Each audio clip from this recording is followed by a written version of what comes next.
আসসালামু আলাইকুম গাইস, দেখেন আমাদের হলুদ সংরক্ষণ করা শুরু হয়ে গেছে। এই যে মাটি থেকে তুলছে হলুদ, এটা বালতির ভিতরে লাগিয়েছিলাম, এখন এগুলি সব বালতি থেকে নামিয়ে এগুলি তুলছে। অনেক হলুদ হয়েছে মাশাল্লাহ।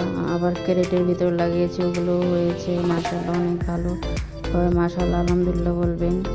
এই যে হলুদ ওঠানো শেষ, এখন এগুলি ভালো করে ধুয়ে ছেঁকে নিলাম, এখন চুলায় চলে গেলাম। এখন এগুলি হালকা সিদ্ধ করে নিব। এখন জালটা প্রথমে বাড়িয়ে দিব, যাতে অতিরিক্ত সিদ্ধ করা যাবে না, মোটামুটি সিদ্ধ হলেই হবে। এখন সিদ্ধ বসায় দিলাম, এই যে ছেঁকে নিলাম। এখন এগুলো শুকাতে দিলাম ছাদে।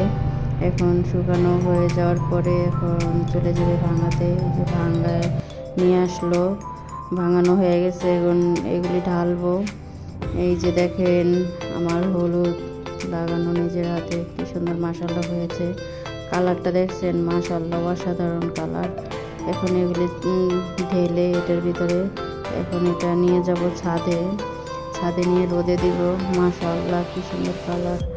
এই যে এখন ছাদে যাচ্ছি, ছাদে এই যে এটা ভালো করে নেড়ে দিব। এটা এই যে এখন হাত দিয়ে এটা ভালো করে চারপাশে নেড়ে দিব।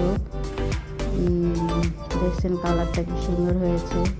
এখন নাড়াচাড়া হয়ে গেলে এটা একদিন শুকিয়ে নিব, শুকানো হয়ে গেলে তারপরে একটা তুলে নিব। এই যে দিয়ে গেলাম। তো অনেক রোদ উঠছে আজকে, এই জন্য ভালোভাবে শুকানো হয়ে গেছে। হলুদের রঙটা দেখছেন কি সুন্দর আসছে